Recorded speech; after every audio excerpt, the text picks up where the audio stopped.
what's up, YouTube fam? Brandon Weaver here once again, and today we're talking about garnishments. We're talking about student loan transfers. We're talking about, is it negative, is it not? When it gets transferred, we're talking about all sorts of amazing things, evictions. We're talking about public records. We're talking about all sorts of good stuff. So stay right here. Hit the subscribe button and the bell for notifications so you know the next time I go live, when I do this stuff for you live and in person, okay? Ask your questions directly to me. So let's get right to it about this negative transferred student loans. What is it not, okay? Hey, Mr. Weaver, okay, so I printed off my credit reports with all the CRAs, every single CR, all three of them, okay? I'm also getting my disputes and goodwill letters together, and I have a couple of questions involving closed transferred accounts. I know you say to dispute all the negative accounts, which we do. We talk about all the negative unverified accounts and ask for verification. But my first question is, what about disputing accounts that are closed that aren't negative? For example, old secure card loans, okay? Student loans, I'm guessing a secure credit card or maybe a secure loan, something of that nature. All right, and student loans that were transferred from Sallie Mae to Navient. All right, so let me talk to you about that just real quick before I move on to the second question.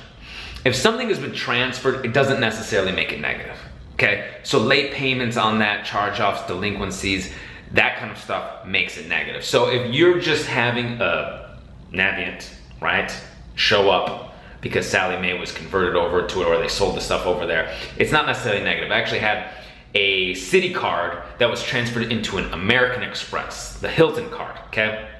They had this Hilton portfolio. The Hilton was with Citi. Now it's with Amex. They've changed it. It's not a big deal. It's not considered negative. It's closed, but it's all positive.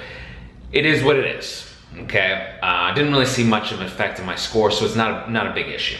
So you probably don't need to worry about it. Now, if you've got some negative stuff on there, you got some late payments, and you want to go ahead and send out those goodwill like you were talking about, or dispute those unverified late payments with the old Sallie Mae, feel free, you can do that. And if you want to maintain that on-time payment history, you can do so. Now, when things are transferred and they can't prove that, that makes a very nice situation for you. Okay, so you have a higher chance and probability of that stuff being updated as positive 100%. But from what I understand is that they're not negative and you should be okay and good to go. All right? So, second question, what about the student loan accounts that say closed and they are negative? Okay, here we go. Closed and are negative, but they also have the same account numbers on the current loans. I have 6 active loans with Navient, and 2 of them are negative and closed. All of them have the same account number. It's strange, he says. Please help me make sense of this or give me the best understanding approach of this matter. Okay, great. So, I've seen this before, okay? They'll give it the same number and they just put out different disbursement dates, basically. Okay, they give it the same account number and the different disbursement dates get broken up into different loans. So it's one big loan, so you can still dispute the late payments as if it was one big loan. Use the same account number, dispute the late payments, 609creditrepair.com, where you get late payment disputes. You can put unverified late payments under provide physical evidence on your 609 letters. You can dispute those, okay? You can send goodwill letters in at the same time too if you want. You can do it at the same time, don't sweat it. You can start with goodwill letters as you're starting with. You can start with that, see what they do. Keep sending goodwill letters, keep calling, keep disputing. I did it all. I do it all to make sure that I got those student loans updated. That's how I really kept up with these student loans, getting everything on time payment history. Thank goodness, right? Thank goodness.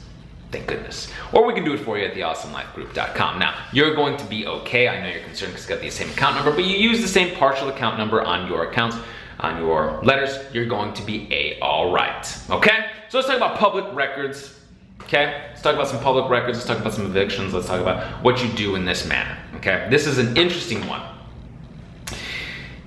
Is any court involvement a public record? Is any court involvement a public record? A collector summoned me a few years ago and I had a lawyer arrange something, but the court lady said no matter what, a judgment is against you for not showing up. So you got a default judgment for not showing up, okay? So I'm not sure what your lawyer arranged for you. I'm not sure if your lawyer came in after this judgment, during the process, and didn't fight the judgment properly, just tried to arrange a settlement for you and they didn't drop the case. I don't know what happened in your specific situation. Okay, so you want to talk to your lawyer about that. However, if you have a judgment and you didn't, excuse me, if you had a court summons and you didn't show up and the lawyer didn't protect you and get the case dismissed, and this court lady, I'm guessing a secretary at the court, or somebody, an admin at the court, or someone in a position in the courthouse, okay, told you there was a judgment. Now, you want to be specific.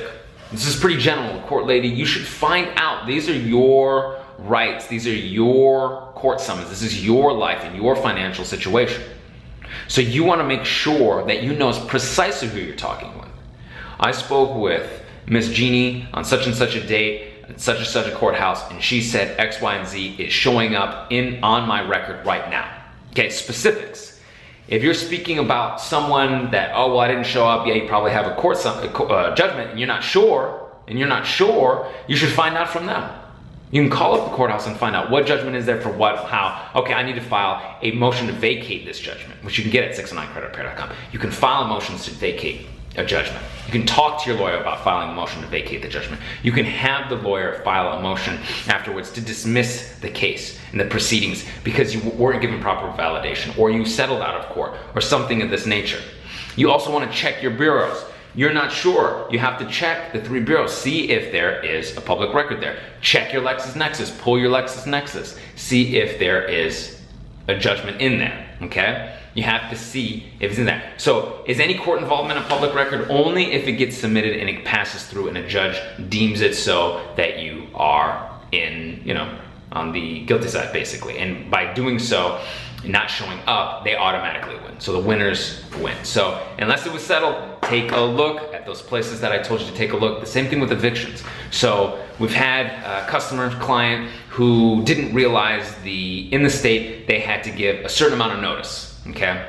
Normally it's 30 days, but in that state it was 60 days. But the eviction hadn't showed up anywhere. So you didn't have an eviction, you don't have an eviction yet. You need to talk to them and work that out and see how they're gonna report, because you've got the letter, 5-day quit notice or whatever, but it's not an eviction yet. And just because they're going that way doesn't mean you automatically have an eviction. The same thing with this public record. It's not automatic. The specific steps have to go through. So you wanna talk to them and see where they are in the specific process of that. So if you have to pay a certain termination fee, or if you can get out of it and say, okay, well, I'm leaving such and such because the lease was broken, because they're on month to month, right? So actually, this was a violation of X, Y, and Z of your lease. You'd be surprised how easy it is for them to violate your rights as a tenant. You can find those very easily, very, very easily, okay? Very, very easy. If they didn't provide all the resources that they were supposed to in the timely manner that they're supposed to on your lease.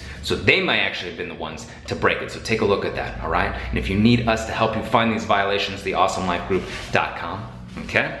Now, this is another question here we've got, all right? This one has to do with notarizing letters, okay? So this individual was paying for another company to help them out. They decided to do it on their own, which is fine. You can do it on your own as well, 609creditrepair.com, all right? And they wanna know. The company never sent out certified mail or notarized. They never had an issue with it, but I wanted to know if I should do it with this round. As far as certified mail, do I need to send the green slip, the return receipt, okay? So I believe that notary is very important, okay? It helps make it a legal affidavit that must be responded to. It confirms you are who you say you are, so they can't shook and jive and say, oh, well, we got some suspicious stuff in the mail with you. It's usually fine. You don't have to always, but it definitely helps.